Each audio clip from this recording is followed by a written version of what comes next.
Puji Tuhan, selamat malam teman-teman yang akan bergabung dalam pembelajaran malam ini. Sebelum kita mulai, kita akan berdoa. Mari kita bersatu dalam doa. Pujian syukur kami naikkan kepadamu Tuhan Yesus yang baik. Kami bersyukur Tuhan atas sepanjang hari ini Engkau sertai kami, atas anugerah yang Kau limpahkan selalu buat kami. Kami bersyukur dan bersyukur ya Tuhan atas kebaikan-Mu yang luar biasa Engkau terus dan terus nyatakan buat hidup kami. Ampuni kami selalu Tuhan Yesus, biar hidup kami boleh terus hidup dalam perkenanan-Mu. Kehidupan kami dari hari ke hari boleh hidup dalam pertobatan. Hidup kami boleh terus memandang karya salib-Mu yang luar biasa. Oleh sebab itu kami boleh menaikkan ucapan syukur kami Tuhan, karena penebusan-Mu, karya-Mu yang Kau nyatakan buat kami.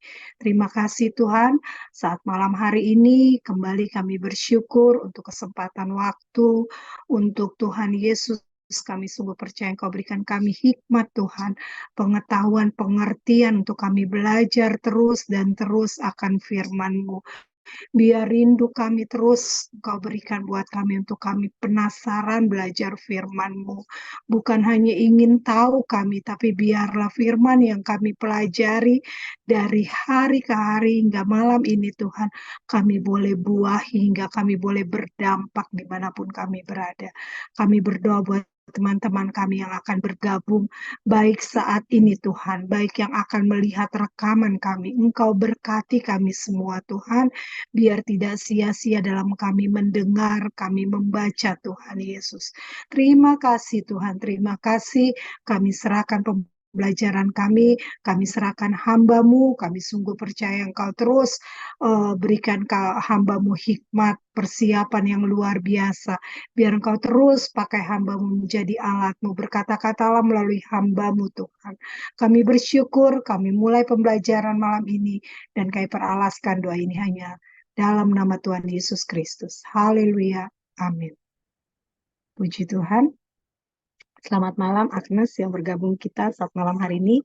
Saya akan bacakan 2 Korintus 3 ayat 1 sampai 3. Adakah kami mulai lagi memujikan diri kami, atau perlukah kami seperti orang-orang lain menunjukkan surat pujian kepada kamu atau dari kamu?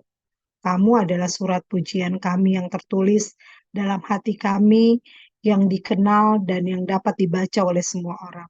Karena telah ternyata bahwa kamu adalah surat Kristus yang ditulis oleh pelayanan kami. Ditulis bukan dengan tinta, tetapi dengan roh dan yang hidup. Bukan pada loh-loh batu, melainkan pada loh-loh daging, yaitu di dalam hati manusia. Puji Tuhan.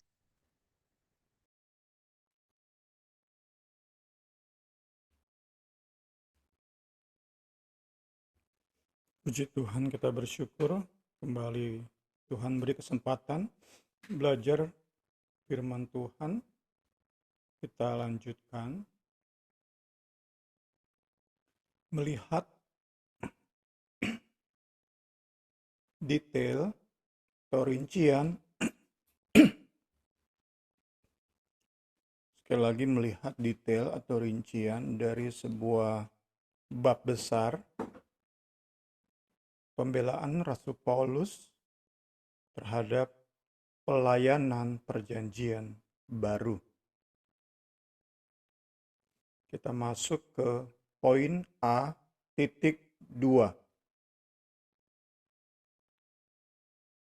Ujian terhadap pelayanan perjanjian baru. Kita sudah baca ayatnya, 2 Korintus pasal 3 ayat 1 sampai 3. Puji Tuhan. Diberi judul dalam bahasa kita, surat rekomendasi dari pelayan untuk pelayan perjanjian baru. Sebelum masuk ke buku kita, saya mau tambahkan sedikit. Menurut KBBI, rekomendasi adalah saran yang menganjurkan, dalam tanda kurung, membenarkan, menguatkan, menganjurkan, membenarkan, menguatkan. Jadi, surat rekomendasi adalah surat yang ditulis untuk menganjurkan, membenarkan, menguatkan. Selain itu, makna lain dari rekomendasi adalah penyungguhan atau hal meminta perhatian bahwa orang yang disebut dalam surat tersebut dapat dipercaya dengan baik. Kemudian adapun unsur atau yang mesti ada di surat rekomendasi antara lain, pertama, deskripsi hubungan atau relasi antara si pemberi surat dan si penerima atau yang dicantumkan di surat tersebut, si penerima rekomendasi. Kedua, evaluasi kualifikasi bahwa si penerima rekomendasi ini, orang yang direkomen ini dapat dipercaya. Itu yang kita bisa dapati dari dengan mudahnya kita search Google. Apa itu rekomendasi, apa itu surat rekomendasi. Kiranya definisi dan unsur dari rekomendasi surat rekomendasi ini bisa membantu kita dalam memahami tulisan Paulus di ayat-ayat ini. Puji Tuhan, kita masuk ke buku kita.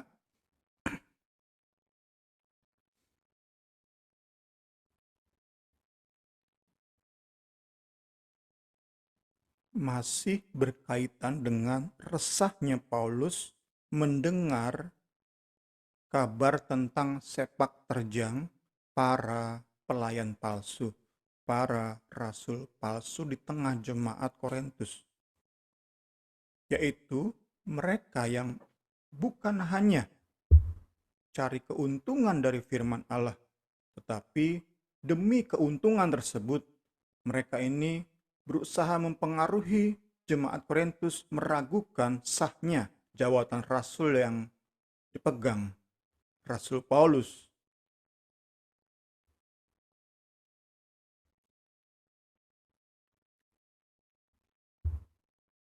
Ayat 1-3 ini nggak bisa dipisahkan dari ayat 17 dari pasal 2. Paulus sudah mulai menyinggung mereka di ayat ini.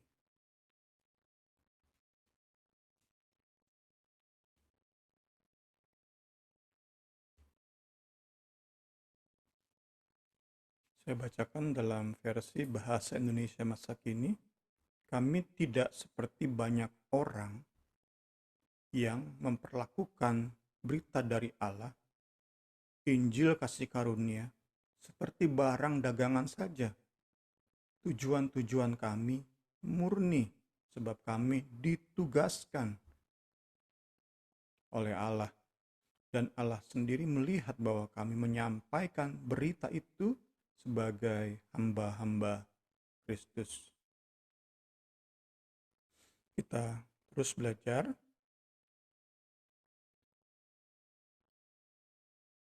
Paulus sudah mulai menyinggung mereka ini di ayat ini, kemudian Paulus elaborasi di pasal 3 ini.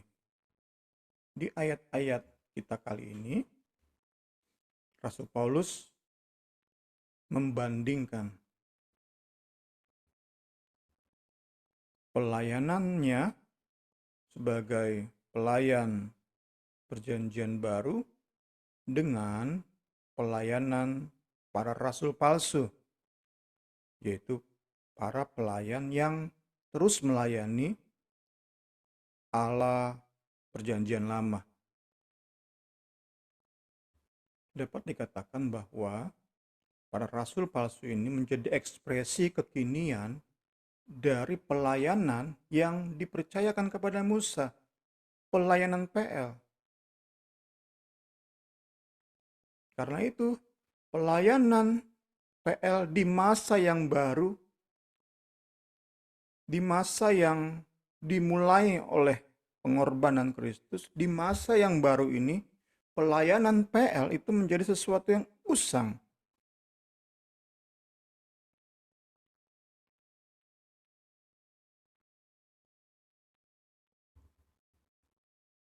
Paulus mengkontraskan pelayanannya dengan pelayanan mereka dengan menunjukkan ciri-ciri dari masing-masing pelayanan. Ini yang kita belajar di mungkin 2 atau 3 minggu ini.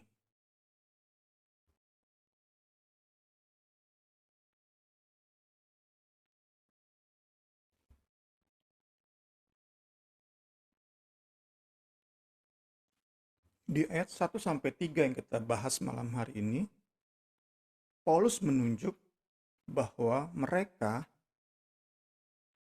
para rasul palsu, disebut juga Judaizer bahasa Inggrisnya ya. Kita sebut saja pelayan palsu atau rasul palsu. Mereka ini mengandalkan surat yang ditulis dengan tinta, yang kemudian nanti Paulus sejajarkan dengan tulisan pada loh batu, yang merupakan ciri perjanjian lama.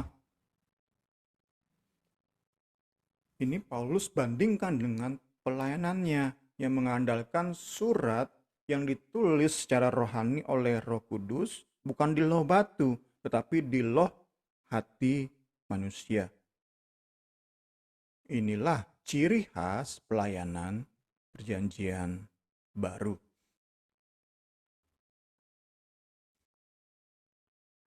Yang kemudian idenya dikembangkan oleh Rasul Paulus pada isu asli versus palsu, otentik versus non-otentik.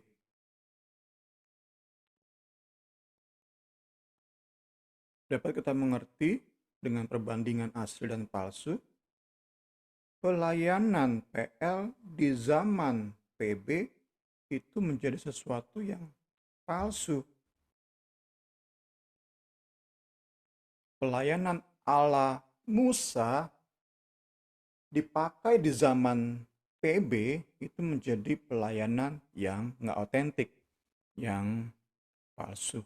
Pelayanan yang mengandalkan perkara-perkara jasmani, tinta, kemudian loh batu, bukan perkara rohani, bukan pekerjaan atau karya Roh Kudus, itu pekerjaan yang pelayanan yang usang, pelayanan yang ketinggalan zaman, yang nggak pada zamannya, pelayanan yang menuju kepada kebinasaan.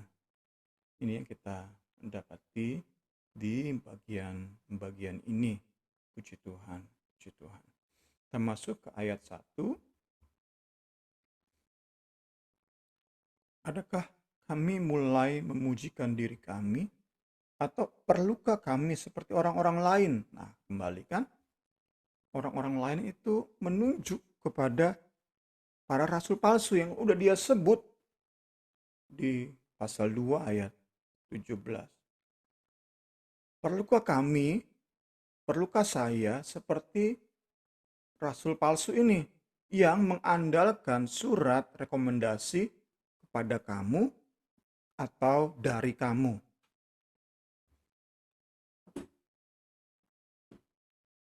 Kita lihat dulu siapa mereka ini. Para rasul palsu ini adalah sekelompok penginjil yang mengunjungi jemaat Korintus dalam rangkaian pelayanan penginjilan mereka. Kembali diingatkan bahwa mereka ini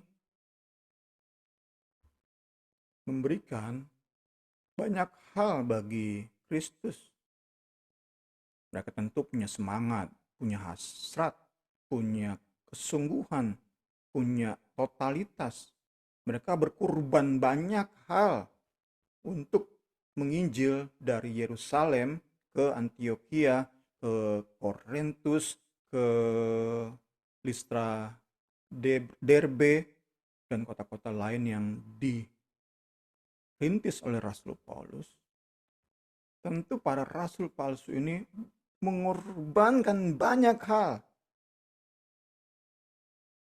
Namun kita kembali diingatkan, sehebat apapun pengorbanan kita, tetapi saat pesan yang kita sampaikan salah, tetot, salah, maka segala bentuk pengorbanan kita itu bukan hanya menjadi kesia-siaan, tetapi menjadi sumber masalah. Tepat seperti para rasul palsu ini. Mereka mengorbankan banyak hal, tinggalkan mungkin keluarga, mengadakan perjalanan kurang lebih 2 minggu, 3 minggu, habiskan tenaga, pikiran, kenyamanan mereka tinggalkan, ada harta benda yang mereka kurbankan, perasaan mereka kurbankan, terlalu banyak kurban mereka berikan untuk nama Yesus. Tapi karena pesan mereka salah, message mereka salah, apa yang terjadi? Mereka bukan hanya menyia-nyiakan segala kurban mereka jadi sumber masalah bagi gereja. Inilah ironisnya kekristenan, kita bisa bilang kekristenan palsu lebih tepatnya. Tentu kita belajar supaya terhindar dari jebakan semacam itu. Banyak kita berkorban, banyak hal kita korbankan, tetapi ternyata pelayanan kita itu sumber masalah. Pelayanan kita itu mata air masalah, rembes kemana-mana masalah gara-gara kita, gara-gara pelayanan kita. Itu kan perlu kita terus koreksi diri kita ini. Message yang kita sampaikan itu benar atau enggak. Tuhan Yesus tolong kita semua. Tuhan Yesus mampukan kita mengerti bagian-bagian ini dan terus ingat supaya menjadi alarm bagi kita saat pesan kita mulai salah. Tuhan Yesus tolong kita semua.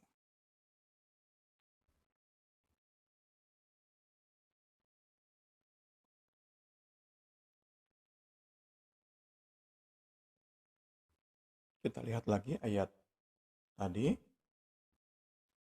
Di ayat ini Paulus bukan hanya menghakimi rasul palsu ini dengan berkata mereka menganggap Injil sebagai komoditas atau barang dagangan. Paulus menjatuhkan hukuman, penghakiman, menilai orang-orang ini menjadikan Injil sebagai barang dagangan saja. Nggak lebih dari komoditas. Sembari berkata, saya Paulus, kami ditugaskan Allah, tujuan kami murni, dan kami melihat bahwa kami menyampaikan berita itu dengan tepat. Dari majikan kami Kristus, kami hamba-hamba sampaikan tepat seperti yang Yesus pesankan. Ini tentu sebuah klaim yang perlu dipertegas oleh Rasul Paulus, dijelaskan, karena ini bisa dikatakan klaim sepihak. Karena itu Paulus bilang kan di ayat kita ini, apakah dengan demikian berarti saya sedang mengklaim diri sendiri sebagai rasul, ngaku-ngaku rasul padahal enggak?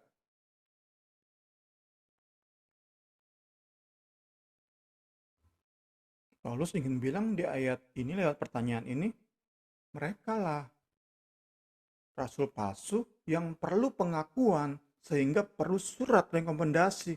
Kalau aku enggak, ini kan yang ingin Paulus bangun. Argumen ini ingin Paulus bangun di ayat 1-3 ini.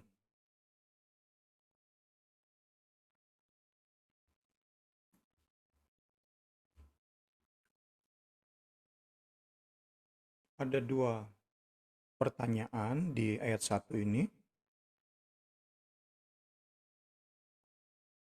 terkait dengan klaim tadi. Klaim bahwa aku Paulus, pelayan Kristus yang sejati. Layani dengan tulus, beritakan pesan yang benar. Itu kan klaim, subjektif. Terkait dengan klaim ini, Paulus jelaskan dasar dari klaim tersebut. Paulus mulai dengan dua pertanyaan. Pertama, apakah ia menjadi seorang rasul karena ia mengangkat dirinya sendiri? Ia menjadi seorang rasul dengan cara kemana-mana ngaku, aku nih rasul nih, aku rasul. Apakah itu? Apakah seperti itu Rasul Paulus? Paulus merasa perlu menjawab pertanyaan ini karena itulah yang dituduhkan oleh para rasul palsu, dan di bawah pengaruh rasul palsu ini, jemaat Korintus juga terpengaruh untuk menuduh Rasul Paulus, ah kamu cuma ngaku-ngaku aja sebagai rasul. Dalam hal ini Paulus merasa perlu untuk membantah tuduhan tadi, pertanyaan yang meragukan kerasulannya. Memang dalam hal ini kita harus akui Paulus bisa aja ngaku-ngaku. Terlebih karena Paulus itu nggak termasuk 12 rasul. Paulus tuh posisinya lemah. Dia nggak masuk 12 rasul. Karena itu para rasul palsu dari Yerusalem, dari Yudea, memakai fakta ini untuk menyerang kerasulan Paulus. Paulus ini kan ngaku-ngaku doang, itu kata mereka. Paulus ini ngaku-ngaku doang, dan faktanya ia nggak masuk 12 murid. Karena itulah Paulus perlu menegaskan bahwa ia benar-benar rasul. Fakta yang sering ia kemukakan adalah ia benar-benar berjumpa dengan Kristus dalam perjalanan dia ke Damaskus, ke Damsyik. Namun hal ini juga kan subjektif kan? Orang bisa bilang, ngaku-ngaku aja loh Paulus ketemu Kristus. Kali aja lu halusinasi kan? Kali aja lu ngaku-ngaku doang padahal mah nggak pernah ketemu Yesus. Atau lu cuma mimpi doang.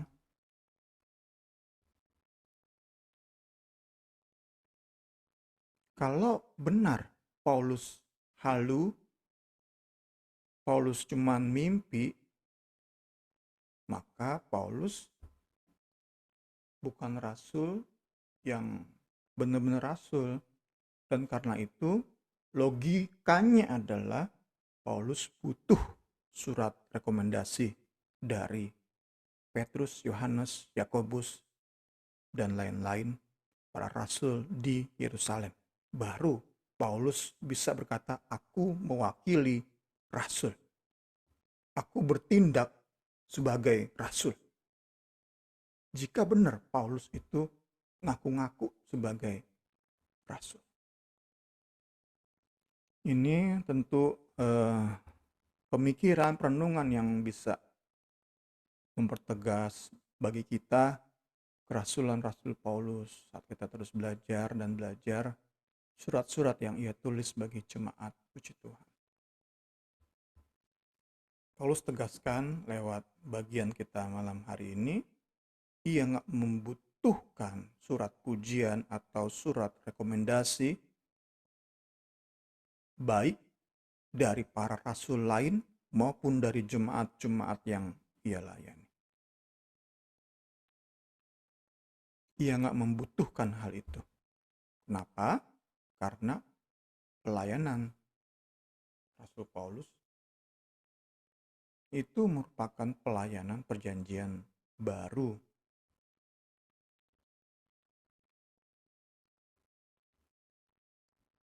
Ia nggak perlu memuji dirinya sendiri. pelayanan Rasul Paulus merupakan pelayanan perjanjian baru. Dan ciri pelayanan perjanjian baru adalah Roh Kudus bekerja di hati manusia, mengubah hidup manusia. Ia nggak membutuhkan surat rekomendasi dari siapapun.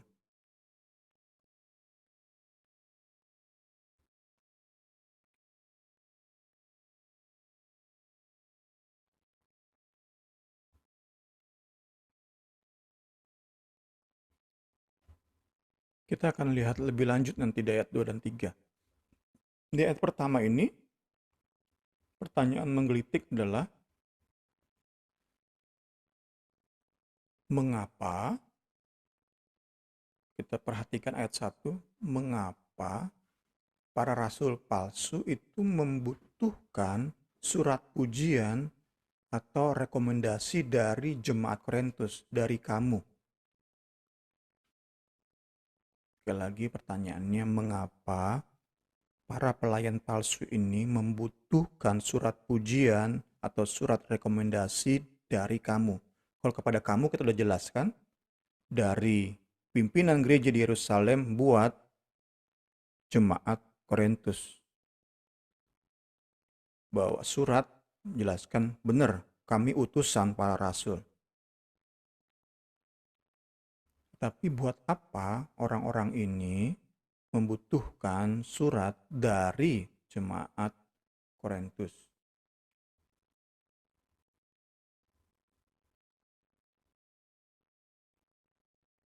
Secara logis,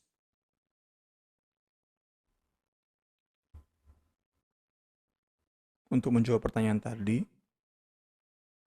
jika benar-benar mereka sudah terima surat dari Petrus, terima surat pujian dari Yakobus, terima surat rekomendasi dari Rasul Yohanes, mereka sebenarnya nggak butuh surat rekomendasi dari jemaat atau pimpinan jemaat Korintus.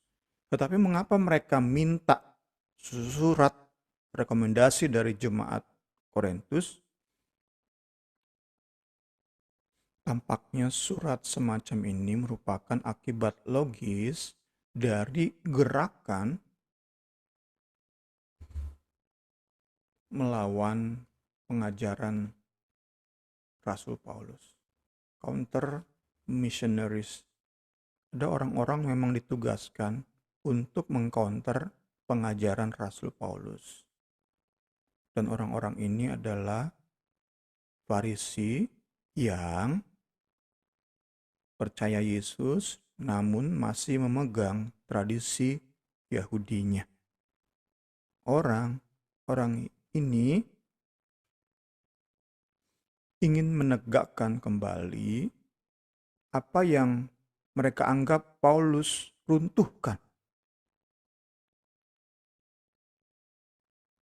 Mereka anggap Paulus itu meruntuhkan hukum Taurat, meruntuhkan hukum Allah, sehingga mereka melihat bahwa Paulus ini mengajarkan antinomian.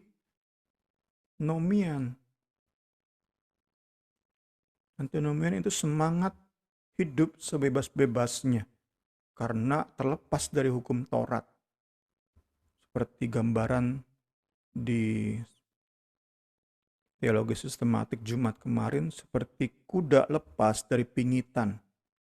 Dulunya dipingit oleh hukum Taurat karena ada kemerdekaan dalam Kristus sebagai kuda lepas dari pingitan. Sebebas-bebasnya hidup, sebebas-bebasnya lakukan dosa. Ini pemikiran Farisi Kristen atau Kristen Farisi terhadap pengajaran Rasul Paulus. Yang kita tahu itu nggak benar. Tapi dalam pemikiran mereka, Paulus ini ngajarin antinomian. Karena itulah mereka bersemangat, berkurban banyak hal. Banyak hal mereka kurbankan demi melakukan counter terhadap pengajaran Rasul Paulus. Dan kita dapati di bagian-bagian yang akan kita lihat nanti, ayat-ayat pendukungnya, kita dapati bahwa kemungkinan besar mereka bawa-bawa nama Yakobus. Yakobus ini termasuk kita bisa duga orang yang konservatif banget. Orang yang di pemandangan banyak jemaat, khususnya di Yudea saat itu, Yakobus tuh pegang bener Taurat. Tampaknya seperti itu dugaan kita. Sehingga nama Yakobus dicatut oleh kelompok ini untuk mengadakan counter misi terhadap pengajaran Paulus. Para rasul palsu, kita bisa simpulkan, mengkontraskan Paulus, membuat Paulus dan Yakobus itu bertentangan.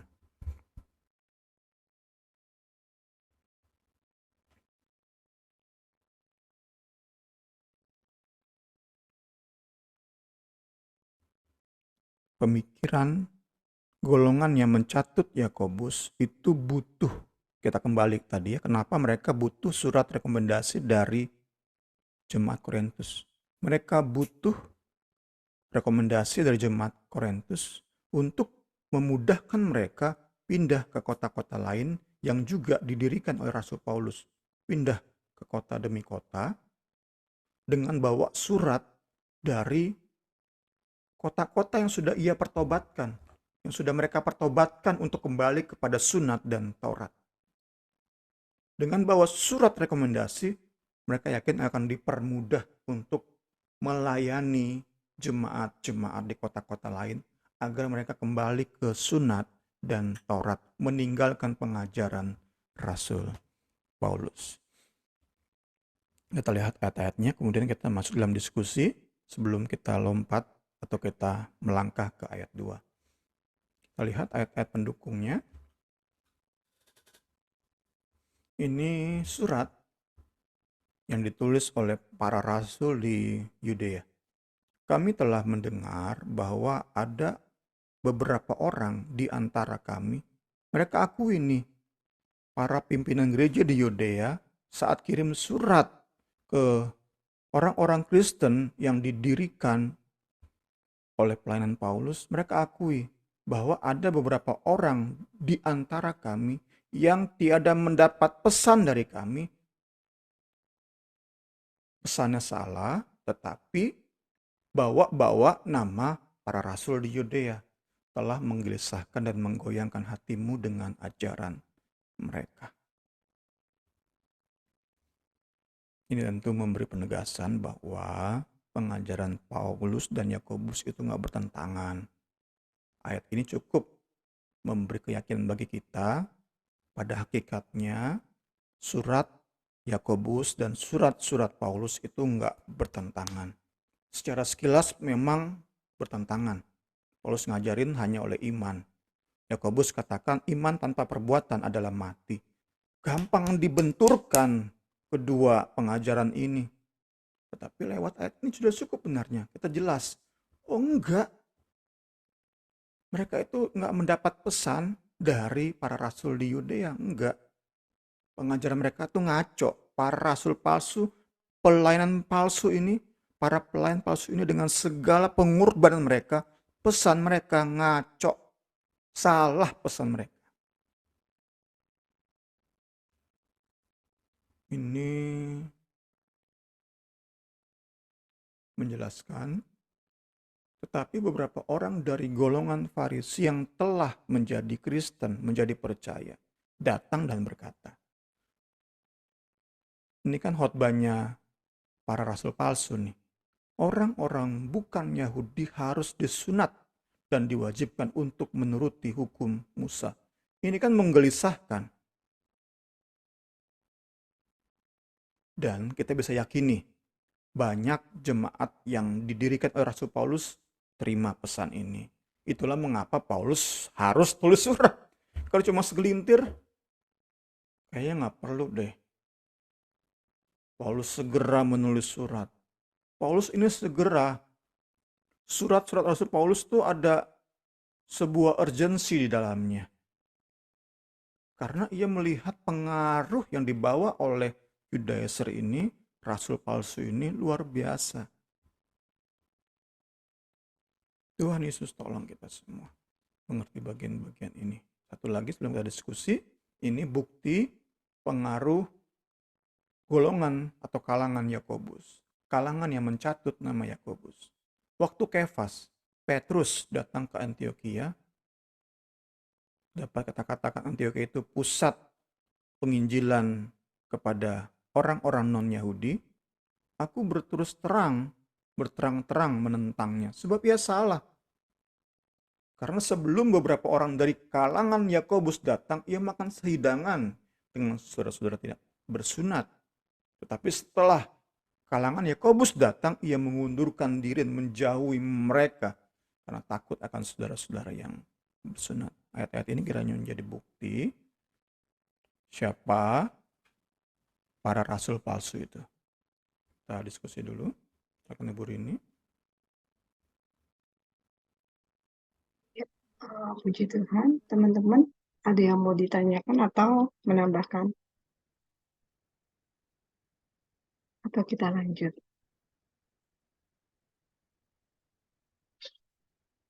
Kita lanjut ya.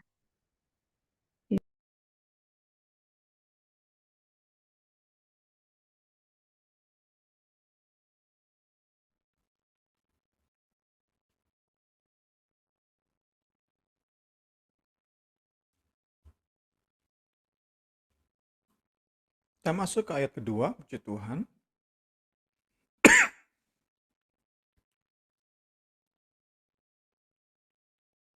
Di ayat 2 ini Paulus menunjuk jemaat Korintus sebagai surat rekomendasi. Cukup mengagetkan. Mengapa? Karena kita tahu betapa problematiknya jemaat ini. Kalau kita pakai istilah sekarang, jemaat ini jemaat red flag. Kita pernah bahas ini kan? Jemaat ini terlalu banyak masalahnya. Namun demikian, Paulus tetap berkata, kalian surat rekomendasi kami. Bagaimanapun, Paulus yakin jemaat Korintus surat Kristus. Surat yang ditulis oleh Kristus di hati manusia.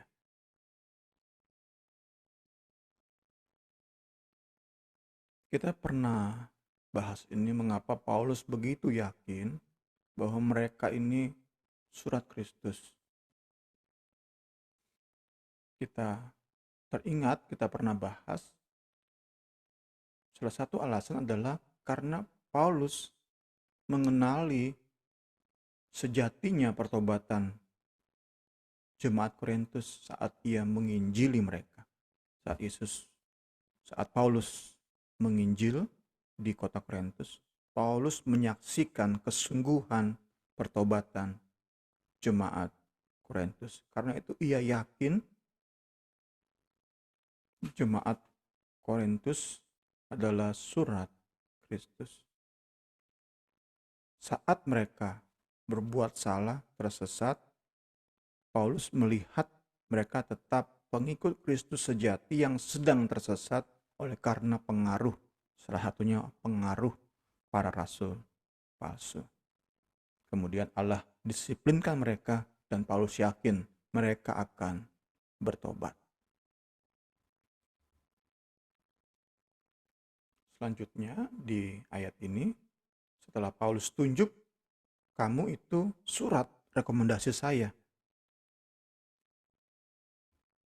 Selanjutnya di ayat ini, Paulus menegaskan arti dari surat rekomendasi bagi dirinya.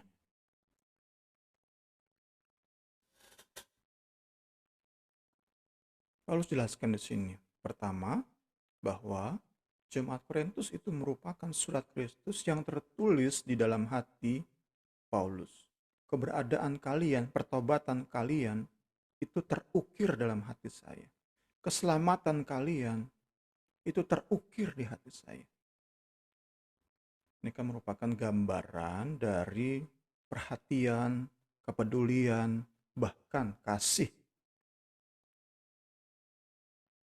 dari Paulus sebagai seorang ayah bagi anak-anaknya. Paulus sebagai seorang ayah yang bahkan rela menderita banyak hal demi anak-anaknya.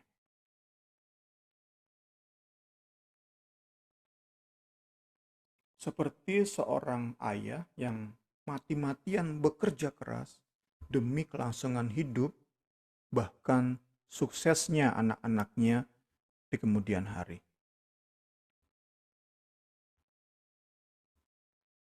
Ayat ini memberi gambaran tentang kesungguhan Paulus. Maka biarpun hidup kami selalu terancam, hal itu untuk membawa kehidupan bagi kalian. Dia seperti seorang ayah yang mati-matian bekerja demi kelangsungan hidup anak-anaknya, demi kesuksesan anak-anaknya. Demikianlah Paulus sebagai ayah rohani, rela hidupnya selalu terancam asal jemaat Korintus memperoleh hidup di dalam kekekalan. Puji Tuhan.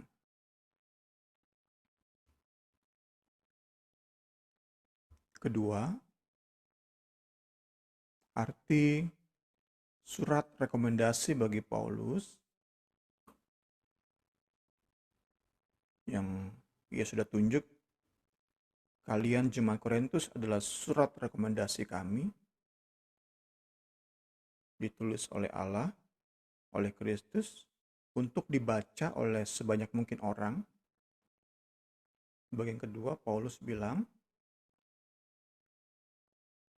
surat ini, kamu itu, Rasul Paulus berkata, kalian jemaat Korintus itu menjadi surat yang diketahui dan dibaca oleh pihak lain. Pihak di luar jemaat Korintus. Known and read by everybody. Puji Tuhan, puji Tuhan. Termasuk ayat terakhir malam hari ini, ayat 3, cukup panjang juga. Paulus katakan, kalian jemaat Korintus membuktikan, menunjukkan bahwa kalian benar surat rekomendasi Kristus yang ditulis oleh Kristus melalui pelayanan Rasul Paulus. Kita sudah awali tadi kan dengan definisi surat rekomendasi. Seperti halnya surat rekomendasi itu ditujukan kepada orang yang akan mempekerjakan kita. Demikianlah surat rekomendasi Kristus itu ditujukan kepada jemaat-jemaat atau orang-orang yang di kemudian hari akan Paulus layani. Kemudian seperti halnya surat rekomendasi itu diberikan oleh atasan kita dulu di kantor yang lama, demikianlah surat rekomendasi ini diberikan oleh Kristus yang adalah majikan Paulus yang telah mempercayakan berita kasih karunia kepada Rasul Paulus untuk disampaikan, untuk dibaca, untuk ditunjukkan kepada sebanyak mungkin orang. Dan surat, sekali lagi, rekomendasi Paulus adalah jemaat Korintus, bagaimana Roh Kudus mengubahkan hidup mereka. Kemudian, seperti halnya surat rekomendasi mencatat kredibilitas kita dari atasan kita dahulu, dibaca oleh atasan kita di kantor yang akan kita menjadi pegawai di dalamnya. Di surat itu dicatat kredibilitas kita, kemampuan kita. Demikianlah surat rekomendasi Kristus itu berisi dampak luar biasa dari pelayanan Rasul Paulus. Berhasilnya pelayanan Rasul Paulus atas hidup jemaat Korintus. Puji Tuhan. Di ayat 3 ini, secara struktural, terbagi dalam 3 bagian.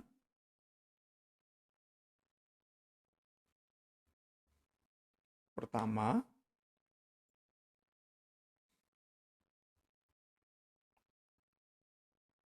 lewat klausa kamu adalah surat Kristus. Kita sambil lihat ayat 3.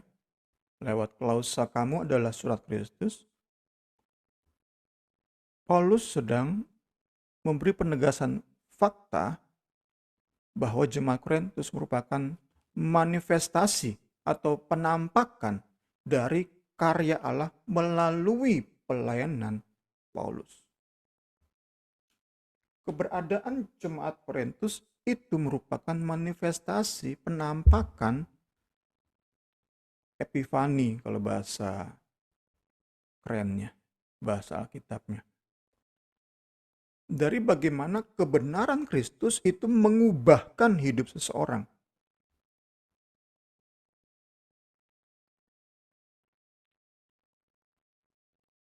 Ini tentu memberi penegasan kepada kita bahwa perubahan hidup menjadi lebih baik dari seorang Kristen sejati itu berasal dari hati.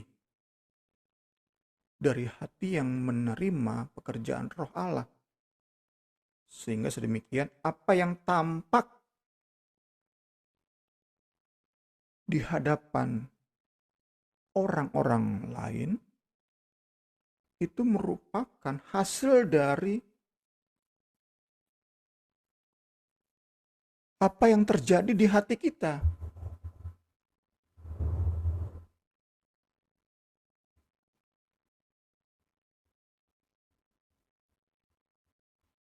Ini kan sekali lagi kita sedang bicara tentang ciri pelayanan perjanjian baru. Karena kalau hanya soal perubahan perilaku,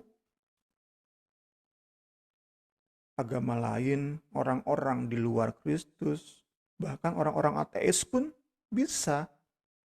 Kita contohkan secara ekstrim.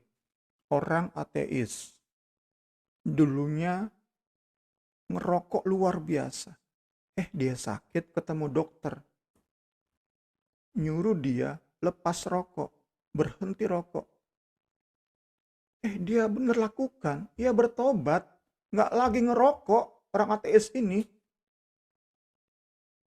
Jadi soal perubahan hidup itu nggak dimonopoli oleh kekristenan sejati. Tapi soal perubahan dari dalam, nah itu ciri khas pelayanan perjanjian baru.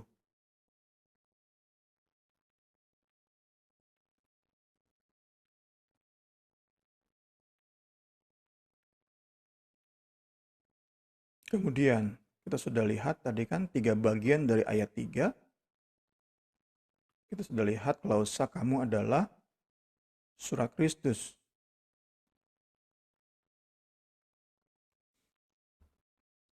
Klausa berikutnya adalah yang ditulis oleh pelayanan kami.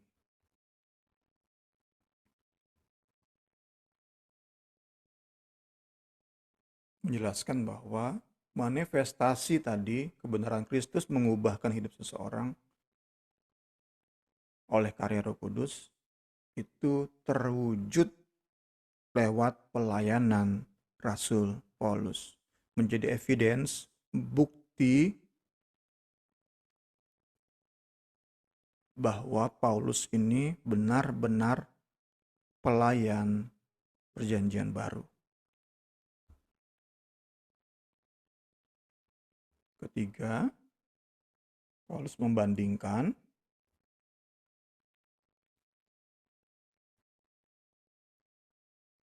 antara hasil pelayanan PL dan hasil pelayanan PB.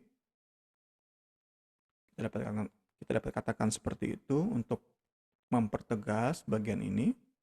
Paulus menunjuk pada tanda-tanda yang mengidentifikasi jemaat Korintus sebagai surat dari Kristus yang ditulis oleh Paulus sebagai pelayan sejati. Tentu sekali lagi ia kontraskan dengan para pelayan palsu.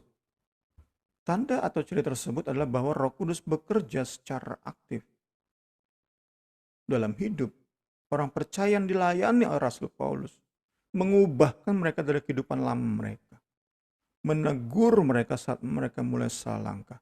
Ini kan betapa aktifnya Roh Kudus mengerjakan pertumbuhan rohani dalam hidup mereka. Roh Kudus itu aktif bekerja dalam hidup orang percaya yang dilayani oleh para pelayan sejati. Bagaimana Roh Kudus bekerja aktif ini menjadi bukti bahwa Paulus merupakan pelayan PB. Bagaimana Roh Kudus mengkondisikan hati jemaat itu terpusat, terpesona, terpaku pada Kristus dan salibnya.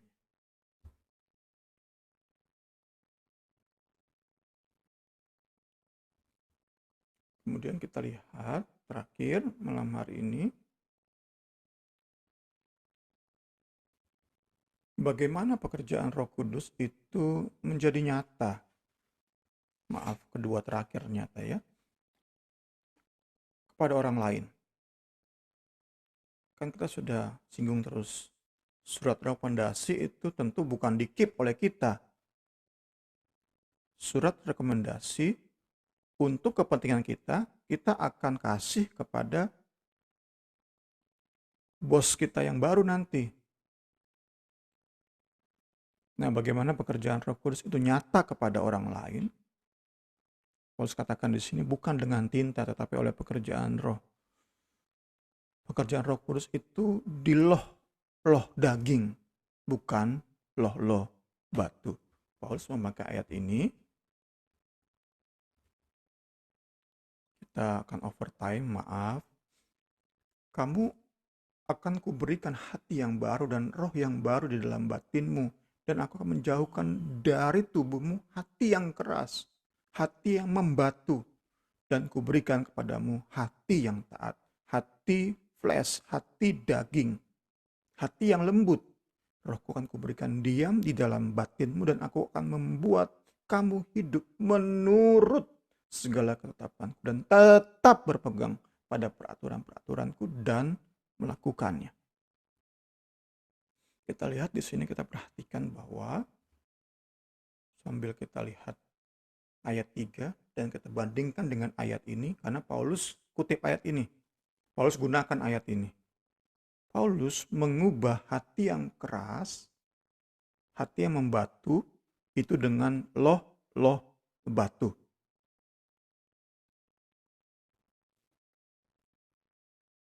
Seperti Paulus ingin bilang, dari hukum yang tertulis pada loh batu yang diterima oleh Musa, itu menjadi hati yang keras membatu di hidup orang Israel.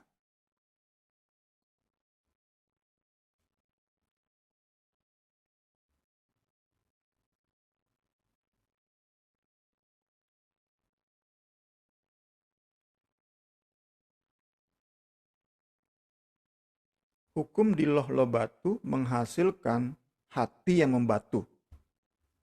Hati yang dead stone like. Bagai batu. Itu terjadi karena umat Israel tidak taat kepada hukum Allah. Hukum itu mematikan hati mereka. Membuat membatu.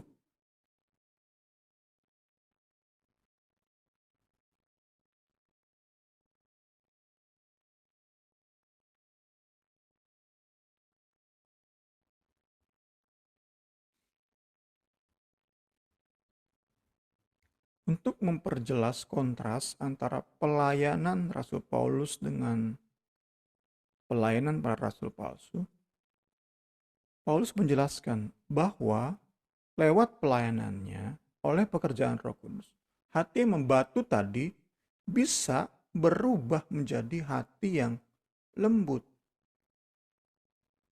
Ini yang Paulus kontraskan. Sedangkan para rasul palsu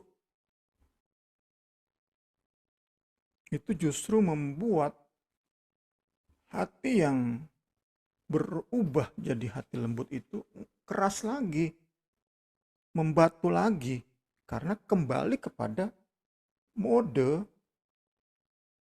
pelayanan perjanjian lama. Itu yang dikontraskan oleh Rasul Paulus.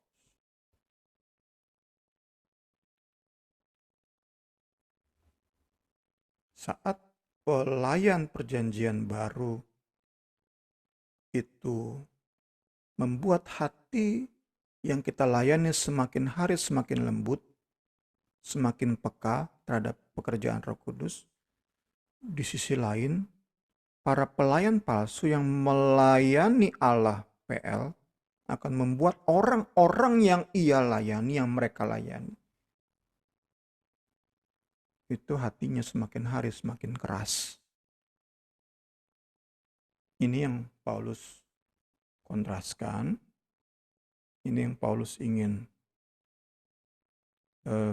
jelaskan dan menjadi kiranya peringatan bagi jemaat Korintus untuk kembali kepada pengajaran yang Rasul Paulus berikan, pengajaran yang berpusat pada kasih karunia, pengajaran yang berpusat pada karya Kristus di Kalvari,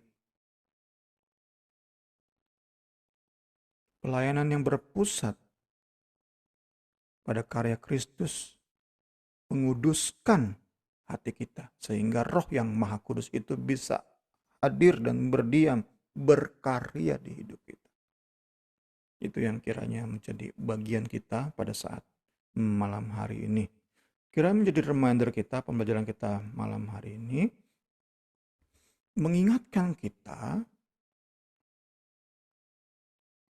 di dalam pelayanan semacam apa kita terlibat.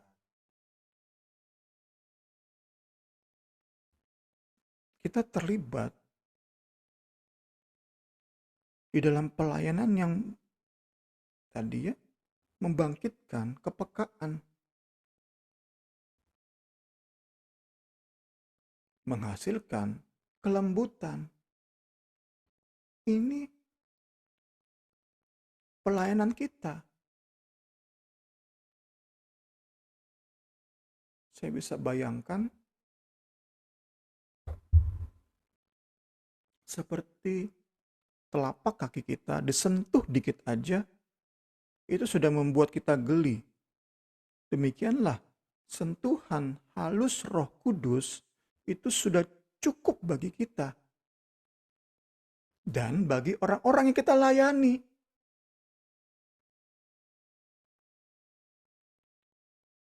Anak-anak kita, pasangan hidup kita. Kita mau sebagai pelayan perjanjian baru, hati mereka makin peka terhadap Roh Kudus. Itu pelayanan kita. Itulah pelayanan perjanjian baru. Karena itulah saat pelayanan kita di tengah rumah tangga, keluarga, penuh dengan ancaman, penuh dengan kekerasan, itu jelas pelayanan PL itu menghasilkan hati-hati yang makin keras. Outwardly, secara penampakan, penampilan, mereka bisa aja taat. Anak-anak kita tampak taat, tetapi hati mereka membatu. Karena gaya kita melayani, gaya PL. Kita diingatkan malam hari ini, kita pelayan perjanjian baru. Kalau mau berhasil, ikutilah gaya Paulus. Ikutilah pemahaman Paulus. Paulus itu hanya di kasus-kasus tertentu. Ia beri peringatan keras, bahkan ancaman kepada orang-orang tertentu yang memang tetap berkeras hati setelah beberapa kali diberi peringatan. Tetapi secara umum, Paulus itu kita yakini memberi nasihat-nasihat secara halus. Nggak perlu disertai ancaman. Ancaman nggak menjadi sesuatu yang mendominasi pelayanan kita. Saat ancaman jadi sesuatu yang mendominasi pelayanan kita, sekali lagi kita sedang kembali ke PB, dan pasti orang-orang yang kita layani akan membatu hatinya. Impian kita adalah anak-anak kita itu hatinya disentuh dikit aja oleh Roh Kudus, sadar. Seperti tadi, telapak kaki kita disentuh dikit aja oleh tangan, terus gelitikin istri saya, dikit aja digelitikin langsung geli dia. Demikianlah gambaran Roh Kudus bekerja di orang-orang yang mau tunduk kepada hukum, kasih, karunia. Orang-orang yang mau terlibat di bawah pelayanan perjanjian baru. Kita perlu terus mengingatkan diri kita. Karena memang banyak kali kita harus akui, saya harus akui, dalam melayani emosi kita terlibat. Sehingga nasihat yang seharusnya cukup lembut dan itu akan berdampak seperti gelitikin. Sadar, kita malah kaki anak kita pukul gitu karena kita emosi. Dalam pelayanan kita, emosi kita terlibat, kita seperti memukul kaki anak kita. Harusnya nasihat kita baik dampaknya, karena kita emosi, nggak baik, kurang baik dampaknya nasihat kita kepada anak-anak kita. Tuhan Yesus tolong kita semua mengerti bagian-bagian ini sehingga kita sebagai pelayan yang berada di bawah dispensasi atau naungan perjanjian baru, kita bisa melayani lebih tepat lagi sesuai dengan apa yang Roh Kudus percayakan kepada kita, sehingga pelayanan kita semakin hari semakin berdampak. Nggak perlu banyak ancaman, tetapi nasihat kita karena disertai dengan kekuatan Roh Kudus itu mengubahkan hati anak-anak kita, orang-orang yang kita layani. Segala hormat, kemuliaan bagi Kristus. Puji Tuhan. Silakan Ibu Rini.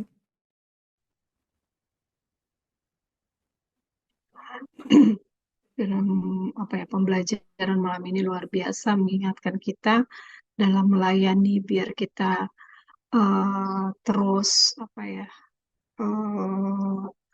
sentuhan Roh Kudus itu yang diberikan buat kita itu sudah cukup gitu, biar boleh berdampak buat orang lain, terlebih buat keluarga kita dulu yang kecil ini gitu, dan orang-orang yang kita layani. Tuhan tolong kita semua biar kita boleh menjadi pelayan-pelayan yang benar-benar peka gitu ya, akan karya Roh Kudus dalam hidup kita. Mungkin teman-teman ada mau membagikan pengalaman atau pertanyaan, boleh saat malam hari ini. Dari Agnes atau Kak Suci, atau sudah cukup? Cukup, Marin. Oke, dari Agnes. Sama Karin, tercabik-cabik dengar firman Tuhan hari ini. Tapi makasih banyak ya Bung Sam buat berkatnya. Iya, Nas, makasih semuanya ya. Kita akan tutup pembelajaran kita malam ini. Nanti saya minta Agnes yang berdoa. Hari kita berdoa. Terima kasih Tuhan Yesus, sungguh hati kami mengucap syukur ya Tuhan, karena Engkau sangat mengasihi kami ya Tuhan, sehingga malam hari ini firman-Mu datang kepada setiap kami ya Tuhan, pribadi lepas pribadi ya Tuhan, Terima kasih ya Tuhan Yesus untuk firman Tuhan yang luar biasa ya Tuhan Yesus. Firman Tuhan yang menampar kami ya Tuhan Yesus. Firman Tuhan yang mencabik-cabik hati kami ya Tuhan Yesus. Tapi kami bersyukur ya Tuhan karena Kau sangat mengasihi kami ya Tuhan Yesus. Ampuni kami ya Tuhan Yesus dengan segala kelemahan, keterbatasan, dan kebodohan kami ya Tuhan. Kami suka salah dalam melayani ya Tuhan Yesus. Sehingga kami malah membuat masalah ya Tuhan Yesus yang menyakiti hati-Mu ya Tuhan, menyakiti hati orang-orang yang kami layani ya Tuhan. Tapi kami bersyukur ya Tuhan, malam hari ini Engkau mengasihi kami ya Tuhan Yesus, sehingga melalui Roh Kudus ya Tuhan, memakai Bung Sam ya Tuhan Yesus, membagikan berkat firman Tuhan yang luar biasa bagi kami ya Bapa. Tolong kami ya Tuhan Yesus, Kau tahu segala kelemahan dan keterbatasan kami ya Tuhan Yesus, tapi kami rindu diubahkan ya Tuhan Yesus, kami rindu selalu dipenuhi dengan Roh-Mu ya Tuhan, bahkan kapan ya Tuhan Yesus, bukan hanya kepekaan ya Tuhan, tapi hikmat yang datang daripadamu ya Tuhan Yesus, sehingga pada saat kami melayani apapun yang Tuhan percayakan pada kami ya Tuhan, sungguh pelayanan ini ya Tuhan, menjadi pelayanan yang berkenan di hadapan-Mu ya Bapa, sehingga berdampak ya Tuhan Yesus, dimulai dari keluarga kami ya Tuhan, juga bagi setiap apapun yang kami layani ya Bapa. Terima kasih banyak ya Tuhan, terima kasih, tolong kami ya Tuhan Yesus, berikan kami terus kerinduan hati ya Tuhan untuk belajar firman ya Bapa, agar dengan hikmat dan pengetahuan yang datangnya daripadamu saja ya Tuhan, kami tidak salah ya Tuhan Yesus, kami tidak mengandalkan kepandaian kami yang sangat terbatas ini ya Tuhan Yesus, tapi sungguh kami lebih lagi mengandalkan Allah Roh Kudus bekerja di dalam kami ya Bapa. Terima kasih banyak ya Tuhan, terima kasih untuk malam yang luar biasa ini ya Tuhan, kami percaya berkat-Mu sudah menjadi bagian milik kami ya Bapa. Kami berdoa untuk mengusai ya Tuhan Yesus, kiranya urapan dari tempat yang maha tinggi terus menjadi bagian miliknya ya Tuhan Yesus. Terus limpahi ya Tuhan Yesus dengan urapan yang baru ya Tuhan, hikmat yang baru ya Tuhan Yesus. Sehingga apapun yang ia lakukan dalam pelayanannya ya Tuhan Yesus sungguh menjadi berkat bagi banyak orang ya Tuhan Yesus. Dan nama-Mu saja yang dimuliakan ya Bapa. Kebutuhannya ya Tuhan Yesus, keperluan yang kami percaya Tuhan yang sudah mencukupi dan menjamin ya Bapa. Terima kasih banyak ya Tuhan Yesus, kami tutup pesta di malam hari ini ya Tuhan. Hanya di dalam nama Tuhan Yesus Kristus kami sudah berada mengucap syukur. Haleluya. Amin.